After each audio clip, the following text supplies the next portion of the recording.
Hello everyone and welcome back to my channel. For those of you who may be new here just joining us, my name is Perry and I write and illustrate the Floof and Feathers webcomic series. It's a little slice of life webcomic based more or less in reality on our real life pets, Finnegan and Pippin, and our bird Olivia the cockatoo. And right now we're looking back on the comics I drew this week, doing a little showcase video of those. I just have 2 full comics this week instead of the usual 3 in the middle of this week. I was working on this month's mobile wallpaper for Patreon rewards. You can find that on my Patreon page. There's also a separate video on that. If you want to see a drawing of that one coming to life, I will put a link to that in the description below. We're going to start off here. This was Monday's comic, Ain't No Rest for the Wicked. Name for that one came from the song title of the same name. All about Olivia looking ahead to see what she's going to be up to that day. For anyone who has a crazy little cockatoo of their own or any other parrot, large bird, or if you know someone who has one, then you can probably understand why I chose that as the title of this particular comic, with the bird looking ahead to see what she's going to be up to that day. And we always say that Olivia is a little stinker, always looking for mischief. She means well, but she also knows how to cause trouble, and she's very good at it, but she's also very sweet about it. So it's interesting. But that's kind of where the title of that one came from. In terms of inspiration, like so many of my comics, this is a slight hyperbole on what real life is like with Olivia. Obviously, she does not actually wear a little nightcap to bed like Ebenezer Scrooge. She does not, of course, carry a physical paper schedule of her day with her. That's about where the hyperbole ends, though. If she could do any of those things, she absolutely would. I have no doubt that if she could work, some kind of PDA app on a phone or carry a notebook, she absolutely would write down a schedule of all the trouble she would cause on a day-to-day basis. In terms of hats, we actually have tried getting her to wear hats before. It's pretty funny. They don't always want to stay on her head just because it is so small, and that big crest feather on the top of her head can sometimes get in the way. We are very close to getting her to wear a small little Santa hat that we found at Christmas time. You probably heard her beeping in the background just there. She's chiming in and letting everyone know how cute it is. So we're hoping that eventually we'll get to the point where we can get her to wear little hats, taking practice. If you've heard me talk about Olivia before, either here or on TikTok or just in other general social media, I always mention that things that are new always cause her a lot of distress. She becomes very easily scared of anything that's different or unusual.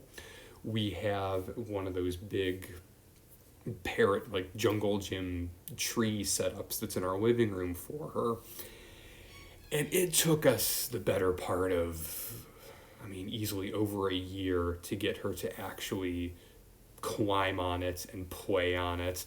We eventually had to bring it into her room where her cage is and just sit it in the middle of the room and do some very intense exposure therapy to say, here, look, this is yours, this is fun, give it a chance, you'll love it. And eventually she did realize, oh, it's not dangerous. Oh, it is fun. Oh, it has snacks and toys on it. Now it's one of her favorite things in the living room. She will just climb and tumble all over it. She loves it now, but we had to expose her to it first. So same kind of thing with hats. Slowly but surely, hoping that we can get her to wear some silly little hats like that. Maybe we can actually recreate this one in real life one day if we can ever get her to that point. Who knows? But you probably saw on the list it had things like scream, take naps, take another nap, bite, ask for snuggles, then attack, things like that. And again, that's not, a lot of that isn't even really hyperbole or exaggeration. That's just what she does. If we're sitting with her, she will come running over to your lap and just flop over on her back and look up at you with this just really sweet, loving expression like, oh, give me a hug, give me a snuggle, I just want to cuddle with you. And then you reach down to just kind of scratch your head, and you can just see this glint in her eye as her whole demeanor just shifts, like she knows what she's doing, and she will just lunge at your finger and try to bite.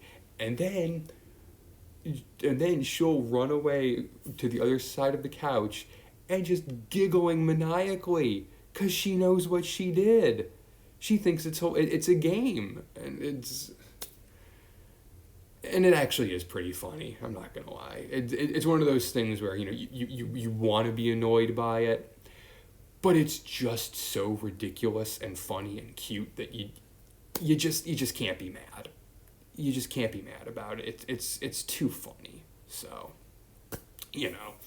again, it's this whole thing of her setting this schedule of all the mischief she's going to cause. It's very, very much grounded in reality. And I'm sure anyone who has a parrot, especially a cockatoo like Olivia, I'm sure they would back me up and say, no, yeah, that's what life with one of them is like. So that is where this particular comic, Ain't No Rest for the Wicked, came from. And then this is the one that just came out Friday. This was, I called this one Crouching Parrot Hidden Feather. The name alone probably invokes the overall tone of what I'm going for with this one. Surprise, surprise, that title was based off of the film Crouching Tiger, Hidden Dragon. Probably pretty obvious joke, but I still like it. It's fitting. This one I drew with kind of a little ninja comic story motif. Again, another Olivia based comic. She was just up to a lot of mischief this week and just got a lot of inspiration from her for some of my comic ideas. So this again was I've done this before with Olivia a couple of times too, where the first couple of panels will look like it's a different story entirely. One that comes to mind was several. Actually longer than several months, probably over half a year ago now. There was one where it was starting out as like a fantasy comic with a dragon guarding its treasure hoard and screeching and breathing fire on the mountaintops, and then it cuts away and it's Olivia standing on top of a pile of toys that she's guarding. So similar kind of thing here. The first couple of panels are going to be this story about a ninja assassin waiting in the shadows, waiting for the right moment to strike, and then you find out it's just Olivia causing her usual trouble around the house. But that's always kind of a fun story to do with her. I wouldn't exactly call it a subversion of expectations, because people who subscribe to my comic, who read it, they know what the comic strip is about, so it's probably not actually going to catch anyone off guard. But I like doing it because it just gives, every now and then it gives a different feeling to one of the comics. It's not just the exact same kind of thing every single time, and you get a little bit of change of pace, a little bit of change of tone every now and then. So just keeps it fun, and it just gives me new challenges to work on while I'm drawing. So gives me something new to do. As for the actual idea for the ninja motif with this one specifically, because you'll see here in the last panel, the reveal is Olivia's whole strike plan, her attack. Once I finish drawing the body and the wings, here it is. Yeah. Draw that. Yeah. So you can see here, her real master plan at the end was just to steal my glasses. going back to something I said earlier in the drawing video for the first comic this week too, again, a lot of what I draw is just slight exaggeration on very much real life events that we encounter with our pets. And stealing our glasses, again, is one of those things that is barely even an exaggeration. She loves glasses. I don't know why. I think it's probably the shine or the glint on the lenses, maybe. It makes it look like a toy. I don't know. But whenever she hops up onto my shoulder in the morning, I will actually take my glasses off first before I reach over to initially scritch her head and give her a kiss and then put my glasses back on. Because otherwise, if she's just woken up and I lean in to give her some affection, she will just lunge out, and if she gets her beak around the side of your glasses, she can and will rip them right off your face. With ninja-like lightning reflexes. It is just a boom, glasses are gone. And she's actually sometimes done it before where she won't fly off with them, but if she manages to snatch them fully off of your face, she will throw them across the room.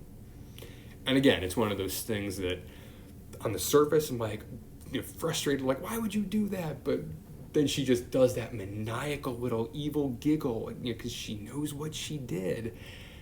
And it's just so, it's funny. I can't, it's the kind of thing that, like, in the second when it happens, it's very annoying and frustrating, but you hear that knowing evil giggle of hers when she does it, and it's just, you can kind of see how it's funny. It's like you just kind of have to laugh. So that's part of where the idea of the ninja motif for this one came from, was just her lightning reflexes that she has. Also, it's kind of funny because this is a very stealthy, patient, crafty, kind of persona. And anyone who knows Olivia, who's met her, who spent time with her, knows she is not sneaky at all. She is not sneaky. She is not patient. She would be an absolutely terrible ninja in real life. So that just kind of makes it funny as well, knowing that, in her head, this is the kind of situation she's playing out. She's, it's like a Calvin and Hobbes, Tracer Bullet type of, personal fantasy where she's, I'm this assassin. I'm going to sneak up on Dad and get his glasses and just snatch him with my lightning reflexes. So that's kind of the little story playing in her head. Whereas the reality is, she is a very loud, impatient, clumsy little bird who telegraphs her attacks from a mile away. She would never make it as an actual ninja. And that's kind of what makes this one really funny, just on a personal level, as someone who knows Olivia, who raises her, lives with her, knows what she's actually like.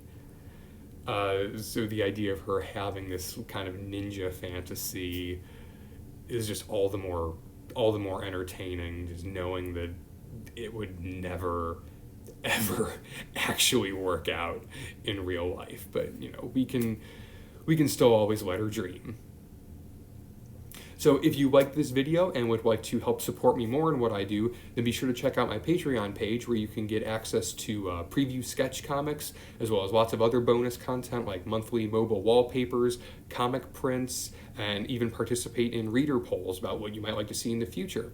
Also, be sure to subscribe if you want to see more videos like this in the future, and leave me a like and a comment. Also, feel free to reach out and give me a follow on social media just to say hi. Links to all of this, as well as my other projects, can be found in the description below. Thanks again for stopping by, and I'll see you all next time.